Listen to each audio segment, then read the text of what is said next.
always find it amusing when I see people posting videos like, real hypnotist hypnotizes you, or real hypnotist puts you in trance, hypnotherapist drops you.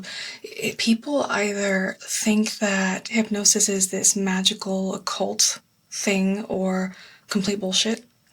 Hypnosis is one of those topics that has been so scandalized, sensationalized, that it's left people really divided and confused, of course, about what it actually is.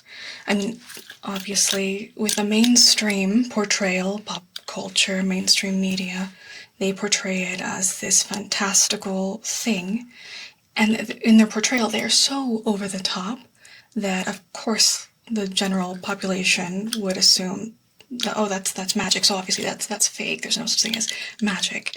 So the meaning has been so distorted that you have two groups of people in very different camps, people that dismiss it automatically as all completely fake, or then the group that think that it's actually dangerous. Some people are passionate in believing that it's completely not real, and then others will say, oh no, you need informed consent. They believe in it so strongly that they think that it requires disclaimers, so many disclaimers, and ethics and licensures. So that's why I kind of wanted to delve into exploring what is real, what is fake with hypnosis. And we can start with the easy part, which I'm being so sarcastic because we can't even agree on this part, the definition of what is hypnosis. The internet can't even agree on something as simple as the definition of hypnosis. So the definitions, if you look online, vary significantly. Dictionary.com defines it as an artificially induced trance state resembling sleep, characterized by heightened suggestibility to suggestion. Mayo Clinic defines it as a changed state of awareness and increased relaxation that allows for improved focus and concentration. Merriam-Webster defines it as a trance-like state that resembles sleep, but is induced by a person whose suggestions are readily accepted by the subject. That one is probably the most annoying to me. Psychology Today defines it as the mental state of highly focused concentration, diminished peripheral awareness, and heightened suggestibility. So as you can see, that is quite a range of definitions, and they contradict each other as well. So it makes you sleepy. You're completely asleep. No, you're highly focused. No, you have diminished peripheral awareness. Yes, but the suggestions are readily accepted by your subconscious mind. No, it just increases suggestibility of the subject. No, it's like you're feeling really relaxed and sleepy, so that allows for better focus and concentration. Like, I can't think of any other term that is so divided. Like, I've never seen anything else that has such a conflicting list of definitions. So I'm not blaming general audiences for being confused about what hypnosis is. Readily accepted by the subject. It's definitions like that that make people falsely believe that a hypnotized subject can't resist the hypnotist, that they're compelled to blindly obey the hypnotist's suggestions, and in a state of trance, the subject's defenses and inhibitions are completely neutralized, leaving them completely helpless to the hypnotist, and the hypnotist has access to their subconscious mind completely unrestricted.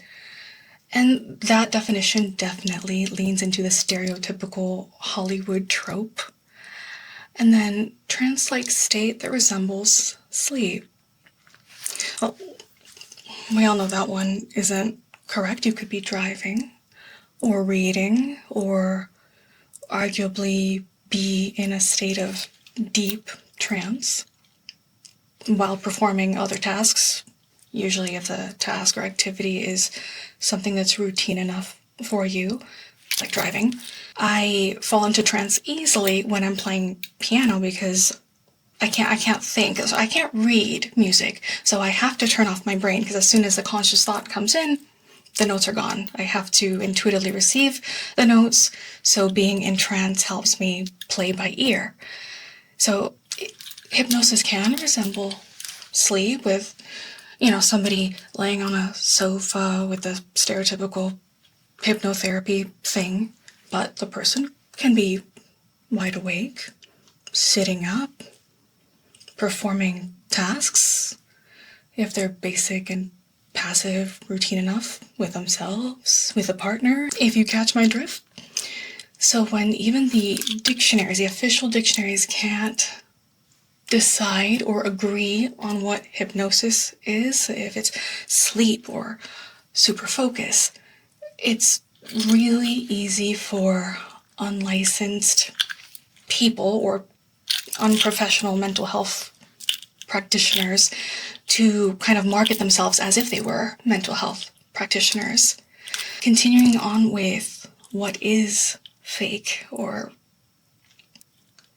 misleading about hypnosis, there's so many exaggerated claims about the dangers of hypnosis, especially when you go down the rabbit hole of the hypno-kink fetish communities.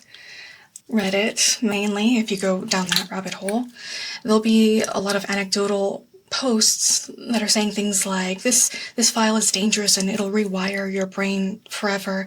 The Bambi files are a pretty good example of this if you go down that rabbit hole. Those are usually exclusive to those forums and exclusively anecdotal, and people try to pass that off as proof that it's real, that this is going to cause irrevocable change. But at the end of the day, even if there's a ton of posts that are similar on Reddit, which its own echo chamber with its own group of problems in its own right, that it's just anecdotal evidence at the end of the day. So people that say that it can erase memories and implant new fetishes that make you a mindless sissy bimbo, or if you're straight, it'll make you like men. If you like men, it'll make you like women. Like, within the context of the role play, sure, but the subject wants to believe that they're being fully controlled by the hypnotist in terms of the play, in terms of the kink, that the hypnotist has the power to override their free will and implant post-hypnotic triggers. That is all part of the play. So the Bambi files are a really good example of echo chambers. It's really not proof. It's not proving that, okay, all these people are saying that this is happening, so this must be true. It's more so showing that it's a feedback loop within itself. So they are seeing all of this anecdotal evidence, which reinforces the belief that this file is dangerous or that this is going to have this effect, when the reality is that there's no evidence that shows that any file can cause any permanent damage or changes. At most, it will reinforce what the listener already feels or already wants to explore or feel. If they're interested in exploring being more feminine or wearing makeup, that desire was already there. It's not that the file has all the power. The person already had the desire. The person can become more open to the suggestions through hypnosis, but hypnosis isn't going to create new desires out of thin air or compulsions out of thin air. And that is what is really ironic about this, because the same hype that makes the files sound so dangerous is what makes people so attracted to those files. Like, I understand why people that passionately believe in hypnosis are really defensive about disproving hypnosis. they want to believe it since it is part of the play, but also acknowledging what is fake versus what is role play and kink and fantasy is so important because we don't want hypnosis to be associated with being non-consensual content, because frankly, it isn't, which is exactly what has already happened. Then we have, of course, stage hypnosis, which is its own separate category. That's pretty much performance, some psychological tricks. It's definitely more in the realm of theatrical magic tricks, mentalists, stage performances. They have actors that are playing along with the performer, the hypnotist. They have people that they select very carefully. They're just using mind games and crowd psychology. The subject is very carefully chosen. It's usually going to be an extroverted person, somebody that is outgoing and willing to, put on a show. No one's going to be under any magical influence. It's going to be peer pressure, right? They're in this high pressure environment with hundreds of eyes on them and this expectation to perform. So there's nothing mystical or deeper than that. So I find that people that are really deep in the hypno-kink community, they are part of these echo chambers. These echo chambers reinforce and repeat these warnings, like that you need a disclaimer, that this is dangerous. They get the external validation. So ironically, they're using the same methods that would be used in brainwashing and hypnosis. And that sensationalization within the echo chamber creates its own feedback loop, creates more anecdotes, more fear, more misinformation. For example, if I were to say any of this in one of those echo chambers, they would probably come for my neck because they passionately believe, they want to believe that, no, this is real and this is dangerous and it needs to be respected, almost as if it's a prescription drug that needs disclaimers. The expectation that they have of the danger, of the validity, ironically, is what's amplifying the effect of the file. So the danger isn't in the act of hypnotizing someone, it is in the reputation that it has gotten. And the reputation has snowballed so far that hypnotizing someone has almost become synonymous with non-consensual content, especially in regards to moderation and platforms. It's so bad that payment processors, credit card companies, MasterCard, Visa, they threaten or even restrict platforms from using the terms hypnosis. So for example, on TikTok, I tried typing #CallTheSnake. Yes, Ka from the Jungle Book. This violates community guideline, so it's already super censored because of the misunderstanding.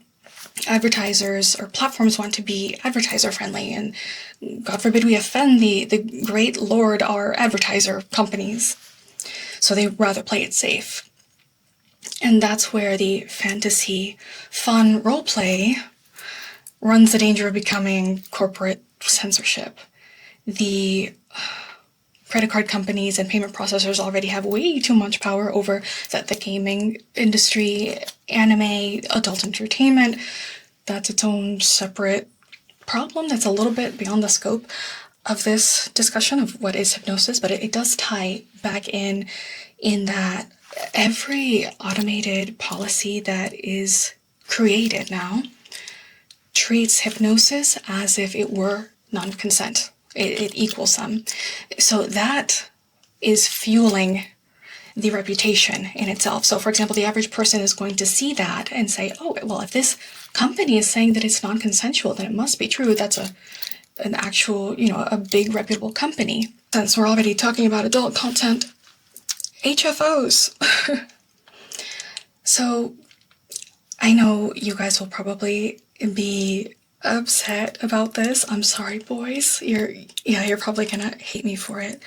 HFOs it's mainly fun fantasy. In terms of science, just speaking strictly on science, empirically, the only evidence is mostly just anecdotal.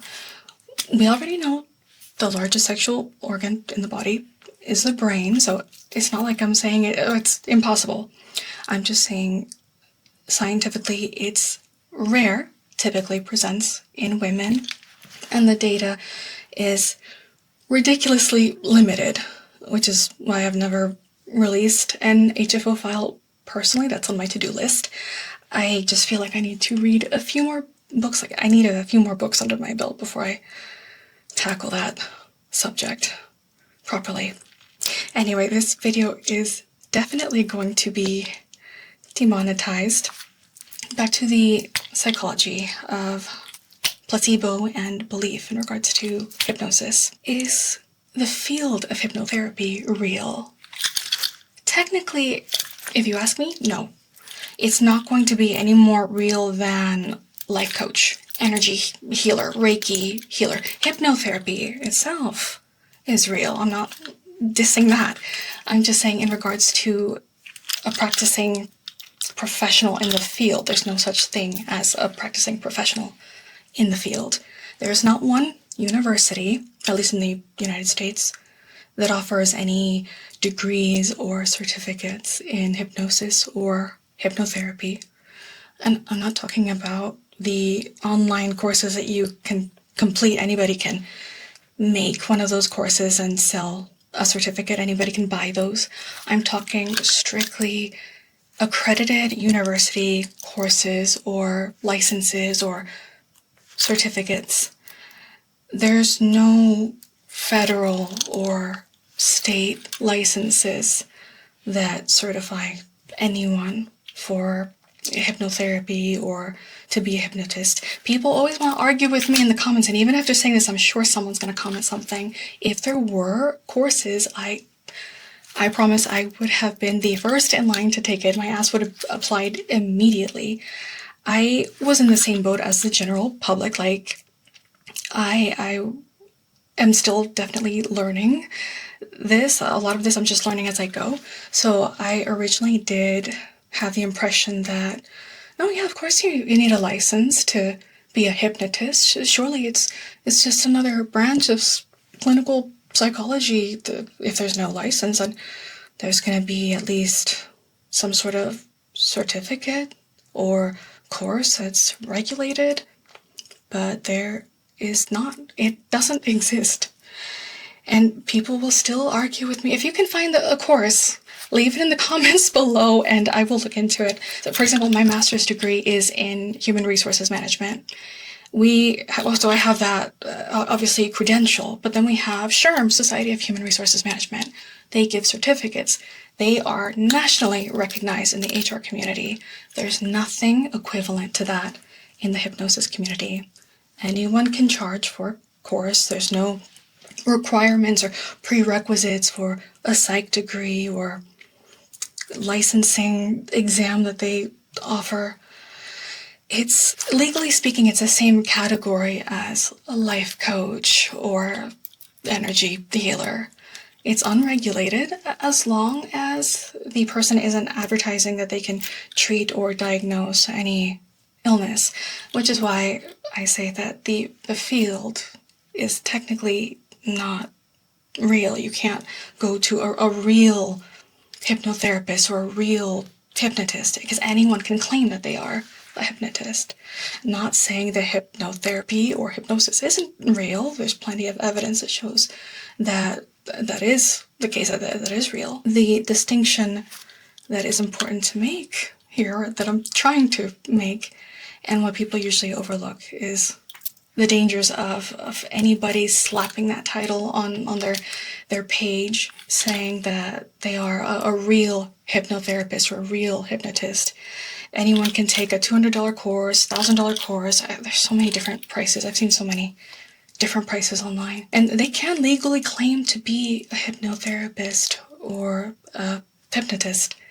And that certificate that they purchased online is not going to be equal to an actual degree or certificate that is accredited from a university. So if you are looking for a hypnotherapist or a mental health provider that is also trained in hypnosis, what should you look for? You can find psychologists that are also trained in hypnosis, but they are operating under their medical or psychology license, which means they are accountable to the state. They have malpractice insurance. They have to show clinical outcomes. In the United States, you need a PhD in clinical psychology from an APA accredited program, not just any university. After the doctorate, you have to complete supervised clinical hours. It's usually 2,000 to 3,000, correct me if I'm wrong. And you have to, of course, pass the state licensing exam, the examination for professional practice in psychology. And then you can call yourself a licensed clinical psychologist, LCP. With a master's degree, you could be a counselor or assistant, but not a full clinical psychologist. Of course, it's going to be nuanced depending as well on each state, but that really shows, another reason why it's so important to separate the fantasy play aspect of hypnosis versus the real clinical aspects of hypnosis.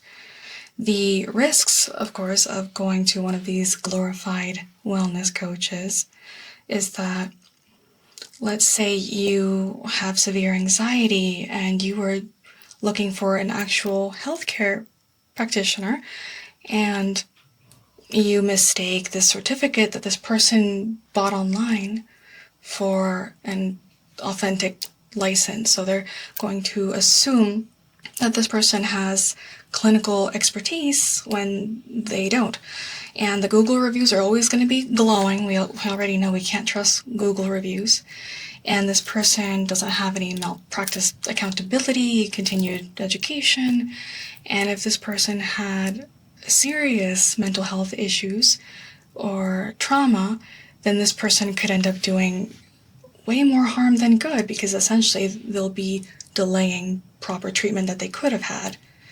In spicy play context, if you catch my drift, any situation that mixes suggestion and relationships, that can cause more false authority and over-attachment. So I would argue you need to be even more careful there.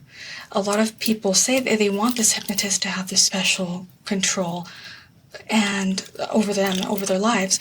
And of course, hypnosis can't make you do anything, but you can still manipulate. You can still run into good old-fashioned toxic manipulation. So when the submissive subject believes that this person has extra control, skill, ability, that just reinforces the danger there, because at the end of the day, the danger is toxic manipulation, not the hypnosis itself. It just, the placebo effect, the belief of, oh, this person has this certificate, so they must be really good, or they must know what they're doing, or must be versed in ethics, when that assumption, it could be easily not the case.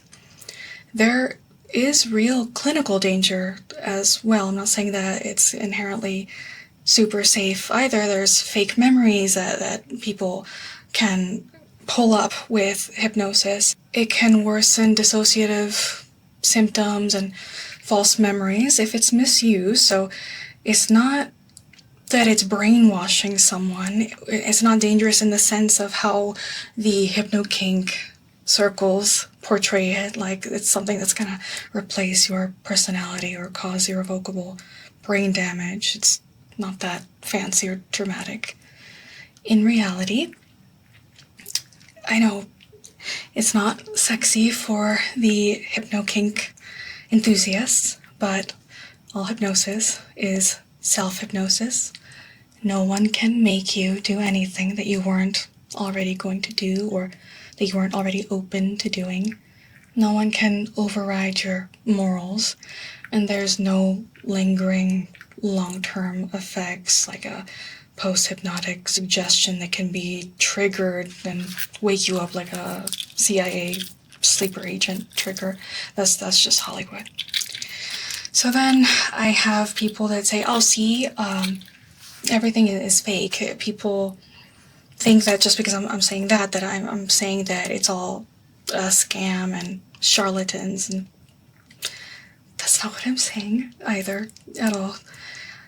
I mean, obviously I make hypnosis videos, so of course I believe that it's doing something. It's relaxation, it's mental health, it's entertainment. It is an altered state of consciousness. Saying that it's not real is like saying that REM sleep is not real. It's observable, scientifically provable. There's so much evidence that shows that it helps with anxiety, depression, addiction, cigarette smoking. Meta-analysis in the International Journal of Clinical and Experimental Hypnosis showed hypnosis improved outcomes for pain control and anxiety by 20 to 30% when combined with CBT, not that type of CBT, boys. 2016 Stanford fMRI study demonstrated measurable changes in the anterior cingulate and default mode network during trance, confirming it's a distinct brain state, not just placebo. If the subject is unwilling to participate, there is no hypnotist in the world that could put them under a trance. It's not anesthesia. It requires trust, participation, suspension of disbelief.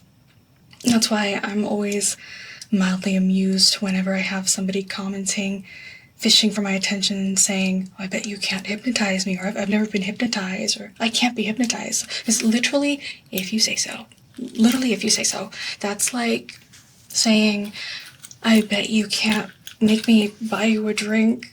Like, no shit, if you don't want to buy me a drink, you will not buy me a drink. There's nothing deeper I can say outside of good old-fashioned manipulation at that point to try to persuade you otherwise. But at that point, again, that is manipulation, not hypnosis. And I know that's not what the hypno-kink community wants to hear, but it is so important that we separate the fantasy and play and the reality so we can enjoy trance responsibly. That way we don't have hypnosis being demonized. I mean, it already is, so I guess it's already too late for that. All the hypnotic states that you fall into are self-generated. The hypnotist is a guide, not a puppeteer. As appealing as the idea of having some femdom puppeteering your thoughts and controlling you is, as soon as your subconscious mind says no, that's the end of the trance. The trance collapses. So if you're looking for a hypnotherapist, DYOR, do your own research. If you're looking for a femdom, hypnodomme to spice up your hypnosis experience, again, you need to be just as careful doing your own research. And I mean, I would strongly advise against overlapping the mental health hypnosis with the DS play hypnosis, because that is where the lines between fantasy and reality become extra blurred and messy. Of course, the thought of dating your therapist, that's inherently a bad idea, come on. And I could go on and on and on about hypnosis. There is so much to say about Ericksonian hypnosis versus conditional hypnosis, NLP, MK Ultra hypnosis versus brainwashing, dark psychology, but this video is already like really long. So if you found this interesting, drop your thoughts below. Let me know if you would like to explore these topics even deeper, and if you have some questions for me, of course, feel free to leave them down below as well. I know 100% this happens in every single informative type of video discussion that I post. Someone is going to think that this was some sort of covert linguistic induction. It isn't, I promise. Again, I hope you found this video informative and hopefully you learned something new. If you did, please like, comment, subscribe, all of that YouTube shit. And until next time.